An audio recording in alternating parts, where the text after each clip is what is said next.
If you've ever been to a Force on Force class that ended up feeling more like a paintball match, go ahead and hit that subscribe button. Guys, like and comment. The comment section is out of control and I refuse to do anything to control you guys. Biggest supporter of the channel is, of course, your mother. Ladies, gentlemen, in my often forgotten, but most certainly not by me, Block 17Ts, welcome to the channel. Today, we're going to be talking about Force on Force. Go.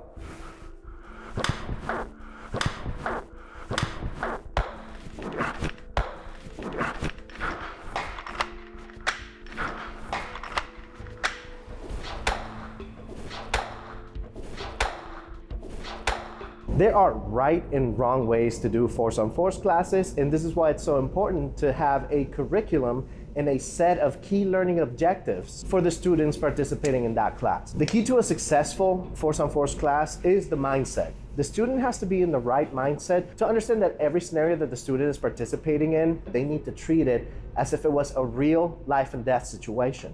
This is why I try not to have them run through the same scenarios more than 2 times, preferably, because we don't want the student to get used to this possibility of being able to respawn like a video game, or to begin to improvise with every scenario just to see if they can come up with something new or something different, because they know they will be able to try it again over and over and over. And that's not the right approach for Force on Force. We want them to walk away with lessons learned from those specific scenarios, regardless of whether it is positive or negative. Truth is that violence is universal. This means that even if you do everything right, you could still find yourself in a terrible situation. Good role players are the most important part about a good Force on Force class, because there are many variables that happen in real CCW encounters that we have to try and mimic and replicate, so that way that environment feels as close as it would be in real life. This means that role players and instructors playing as threats, they have to adopt a very similar posture and body mechanics as the threats that the student would encounter in real life. And this is one of the biggest issues that I see with some of the Force on Force classes that I see on the internet, is instructors, they tend to put their ego in front of what they're teaching and end up peppering students as they cross a threshold, or put them in really unfair and unrealistic situations just to satisfy their own ego of showing them what they are capable of, instead of just focusing on the student learning. This means that as a role player or as an instructor playing as a threat, you have to adopt the same posture and body mechanics and language that a real life threat would show in an environment where those students would be. You probably should not execute your most tactical doctrine techniques that you know as the instructor. You probably should act a little bit more erratic. You should be focusing more on trying to take their stuff. You should be focused more on scanning around the environment, because you're a bad guy, so you need to focus on doing the bad things that you need to do rather than focusing on shooting your students, because the end goal for Force on Force is for the student to learn how they would be able to approach these situations in a real life environment. But instead, a lot of these classes end up turning into a massive kill fest where the instructors are wearing tons of protective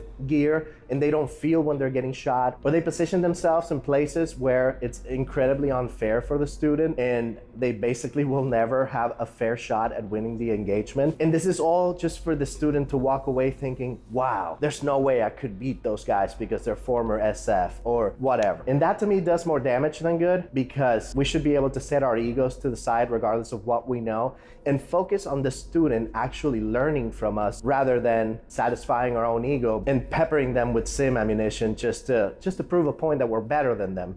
And that shouldn't be the case. If a student is able to neutralize us as a threat, then we should celebrate that and have no issues with it, because that's the whole point of doing this to begin with. So for this drill, this is basically a diagnostics drill. I am not playing the part as an active threat. I am just simply standing there as a static robot. Think of it as a robot. What we're trying to achieve is we're trying to put 1 round on the student to have them snap away from the fear and anxiety of being shot by the simulation round and just get that out of the way. This is what it feels like. Now I want you to be able to react to it and not freeze. This is why it may seem a bit unfair that we're shooting the student as they turn around.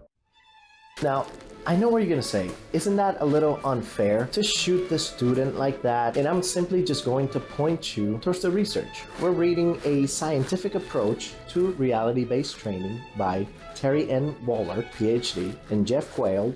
In this case, what you are witnessing, outside of me explaining to you that it is a diagnostics drill, basically designed to evaluate your threat management. That is what the professionals call flash scenarios or isolation drills to introduce stress. Now, this is a drill that creates incremental increase in stress. It says here that some instructors also refer to these as reality-based training isolation drills or flash scenarios. Isolation drills or flash scenarios are a training or testing method that places a student into a reality-based scenario just before a pinnacle decision-making moment. Instructors can quickly introduce flash scenarios by placing a student on an X facing away from role players, providing them with brief contextual information, and instructing them to turn around and deal with the situation that will unfold in front of them. When they turn, one or more role players confront them in a specific manner predetermined by the instructors.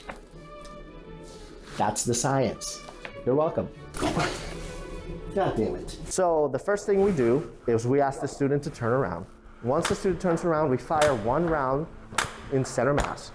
And the reason why we do that is because we want the student to fight through the initial shock of being shot. What we don't want to see is the student get hit and freeze in place.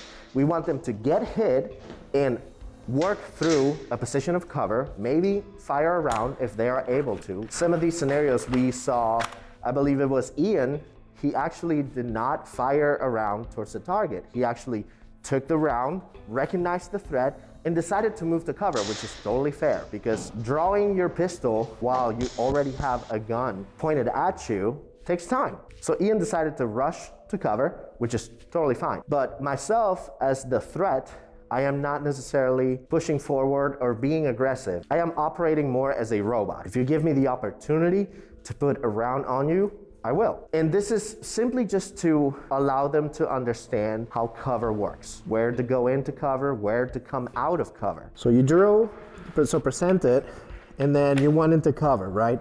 Yeah. So now I saw you exiting your cover from the same place that you entered your cover, because from my point of view, and we can probably show this, was I saw you go here and right about right here. To come out right there. So by the time you came out and shot me in the elbow, I really didn't want to shoot you in the mask, but I was like right there waiting for you. Right. So in these types of scenarios, I feel like probably if you would have done this number,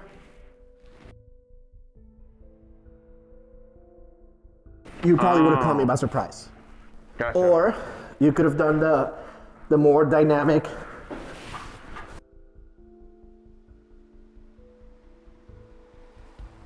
Aha, options. Right. Fair enough. Or literally fucking break contact and whatever. But in this case, I'm just standing, so I'm not really and you're being not a too super active. aggressor. We're just trying to diagnose whether the shooter can identify the threat, work through being shot, do a proper presentation of their firearm, maybe get accurate rounds on target, move to cover, recognize that the weapon has gone to slide lock, perform an emergency or speed reload, and then come out of cover from a different position that they went into cover.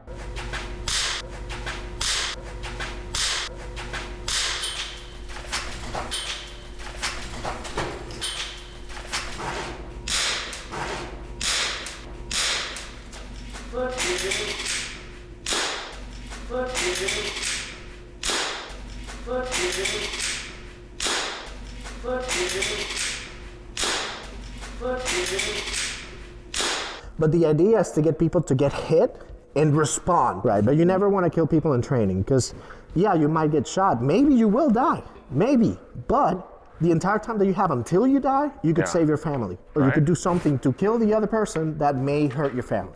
A big part of force on force is stress inoculation.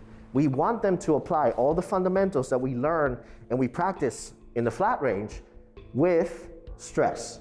And added stress makes us do a lot of crazy, silly things that we have no idea about until someone is actively witnessing what we're doing and preferably recording it, so that way we can watch it later and really assess what it is that we did and why we did it. So one thing that I've noticed between both Patrick and Ian, they instinctively lowered their pistol almost down to a low ready or a patrol low ready. So these are the parallels between gun safety handling between rifle and pistol, that in times like this, when you introduce stress into a situation, sometimes they can just come out of nowhere and make themselves known. What I would like to call this subconscious adopted behavior of bringing their weapon down before they're about to bring it back up to engage the threat. Now, there are several reasons we could attribute that to. One could be media, right? We watch movies,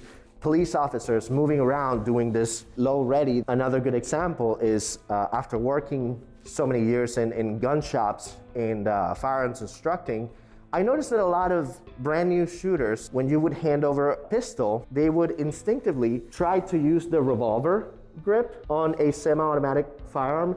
And obviously that tells you that this person has no idea that the slide reciprocates back and forth. But it also tells you this is a subconscious adopted behavior that came from somewhere. Could be cowboy movies or whatever it might be. You are actually seeing how their subconscious mind is behaving. So these are the kind of behaviors and habits that we're trying to catch, basically give homework for them to go and correct. In the case of Patrick and Ian, bringing the firearm all the way down before bringing it back up to engage a threat takes time, right? So we explained to them in terms of efficiency how much better it would be to just be at the high ready at all times. Situation dependent, of course. If you're trying to clear the stairs, a lower level in the stairs in your home, then it makes sense to bring your gun down, of course. But in the case of Patrick and Ian, they already knew that the threat was relatively elevated to their position. So for them to bring the gun down, knowing that the threat is already elevated, that kind of highlights that adopted behavior that we're trying to correct. Great way to do that is to just learn how to bring your gun to a high ready, high compressed, whatever you want to call it. From here, we can also go over tempo index and the benefits about tempo index for home defense, or if you're a security professional and you work in executive protection or anything like that. This is another good technique to apply during force on force in more complex scenarios. But then again, this was a basic drill. We didn't want to complicate things too much. High ready should have been just fine for this particular drill. Now there's an interesting video from PFC training from Las Vegas, and they explain how even if someone quickly draws a firearm on you and puts a round on you, you still have plenty of time to process and respond to that threat, even while being at the low ready. We always want to make sure that we are in an advantageous position to handle a threat. Bringing the gun all the way down basically just sets you up for failure, even if you're fast enough to bring it back up, because you want to be able to push out the weapon fast. Also because it's less distance that the weapon is traveling from down here to up here, from here to there. You can shoot from here, from close retention, no problem. But down here, you can't really put effective fire on a target because you have to bring it all the way back up. But here, you actually can. Another thing I want to talk about is sight picture and PID when you have a target that's actively engaging you. One thing that I have noticed throughout years of doing force on force is that when you run into a target that's actively firing on you, you tend to inherently lower your presentation due to PID. You're trying to digest and absorb all this information that is being presented towards you. So your brain is going, holy shit, holy shit, holy shit, there's a gun, there's a gun, there's a gun. But in reality, you're not actually aiming center mass. You're slightly lower because your eyes are so threat focused that you end up stitching a target from generally the pelvic area all the way to center mass, hopefully. And this is why pistol ergonomics are so important, because if we talk about wrist angles, bore axis, they greatly influence the way you engage a threat, because the way we engage a threat in a flat range environment, it's completely different to a high stress scenario when there's a moving target that has a firearm, it's actively putting accurate fire on you and you can feel it. So we go from flat range shooting where we're just trying to see holes on paper, or trying to hear ring on steel, to, holy shit, that's a gun, holy shit, that's a gun, I need to shoot him, where's my cover? And there's so many things that happen in your brain during that moment that make it so your presentation is effective. So let's say, for example, me and Patrick had a discussion about how he prefers firearms that have a more vertical wrist angle. See, now the problem with that is that if you were to switch between different pistols for carry, if, for example, I myself am a Glock shooter, so I'm used to the wrist angle of a Glock. So the third drill with Ian is a perfect example of how important it is to train your specific preference of pistol and pistol ergonomics. We both presented our weapons relatively lower because we were so threat focused. Like I said, this happens. There's actually a really good video from Warrior Poet Society, makes a really good explanation as to why we tend to shoot low in a force-on-force scenario. So that'd be a great video for you to watch and understand this concept a little further. Me and Patrick, for example. Patrick is a shooter who prefers vertical wrist angle pistols like SIGs, HKs, you name it. If we were to trade firearms and I was to instinctively push out a SIG or an HK, my front sight would dip even more because I'm using obviously the Glock wrist angle. And what that would cause me to do is, instead of shooting pelvic region shots, initial shots to stitch up my target, I would actually probably end up shooting between the legs or the ground or kneecaps, you name it. So this is why pistol ergonomics are so important, because you might be able to shoot a SIG or a Glock the same way in a flat range, right? Maybe you won't notice it when you first push out a SIG and you're doing this number because you are a Glock shooter, and then you correct it quickly. But during a force-on-force scenario, these differences between ergonomics will make themselves very, very noticeable. So normally, let's say we were at the range and I was shooting at the camera and the camera was the bullseye, I would aim relatively like this. And I'm right there, right at the camera. I'm actually cutting the camera in half. Now, normally, the way that our presentation shifts in a force-on-force scenario tends to look more like this. I'm actually not looking through my sights. I'm looking at the full body of the camera while shooting and going up. So that is why on the third drill, when you see both me and Ian find ourselves in this corner, it's a really, really terrible position for both of us. The redeemable aspect of it is that he was able to put a good cadence of fire on a moving target quickly. He actually, I believe he put 3 rounds on my stomach, if I'm not mistaken. And I'm pretty sure if we would have continued, he would have stitched me up. Now, another thing I want to talk about is training scars. For example, when Patrick, in I believe it was the second drill, Patrick tried to reach for a spare mag in the back of his belt. Now, according to Patrick, this is a training scar that comes from him training with a battle belt, right? So in this scenario, he actually had a spare magazine on his left front pocket. But when he tried to actually reach for that magazine, he basically went for where he would have a magazine normally on his battle belt. That is what we know as a training scar. Now, what this does is it basically tells Patrick that he needs to prioritize training for CCW encounters more than he probably does with his battle belt system. That's you over there. So your cadence of fire should have been like,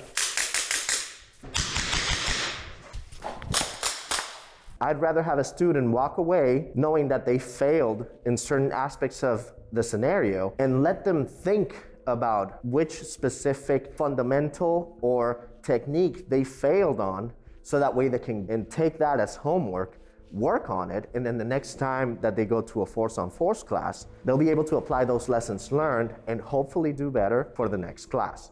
Now, why is force-on-force not more popular? The reason why it's not more popular is because not many companies do it properly. A good force-on-force class requires a lot more than just having students show up, simunition guns, but it also requires role players.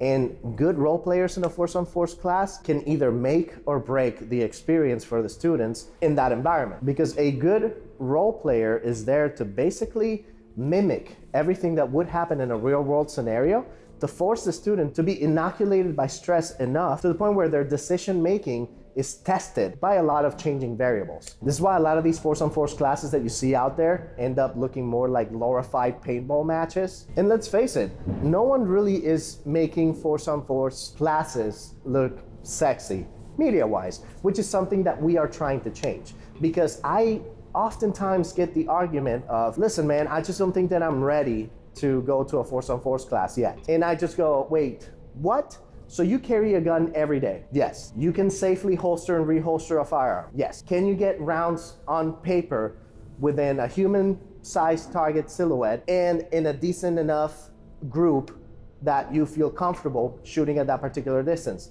Yes. Then you are ready for a force on force class. Making it so you find all these excuses to get yourself out of going to a force on force class, it's only detrimental to you and your readiness to actually handle things out in the real world. Because as much as all of these flat range drills are good as a measure of proficiency in that particular moment in time in the flat range, they do not necessarily mean that you're going to be able to do any of that in the real world whatsoever. Being able to draw a firearm in sub-second from concealment means absolutely nothing in a real world life and death situation. It's actually statistically unlikely that you will even need to draw your firearm in a sub-second draw to be able to deal with a threat. So the beauty about force on force classes is that they allow you to think about the pre and post shooting and not focus so much on the shooting portion element of it, because that is actually what we all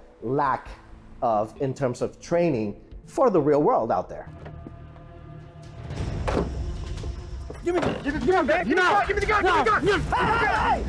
Hey! Well, there's something going on here.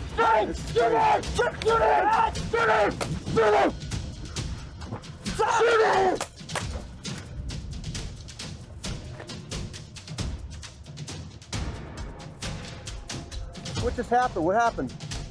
Trying to rob the store. I'm gonna call 911. 911. Yeah, there's just been a shooting at this place. There's some other guy. What's your deal, man? What? You have any idea what just happened, or do you want to rob the store? Is that what happened? I was just sitting here. Where did you come from, man? I didn't even see you. I was coming to see the doctor. All right, they said police are on the way. All right, index. A good force on force class will force you to use de-escalation tactics. They will force you to understand threats and bystanders and understand body language and how to verbalize commands on a threat.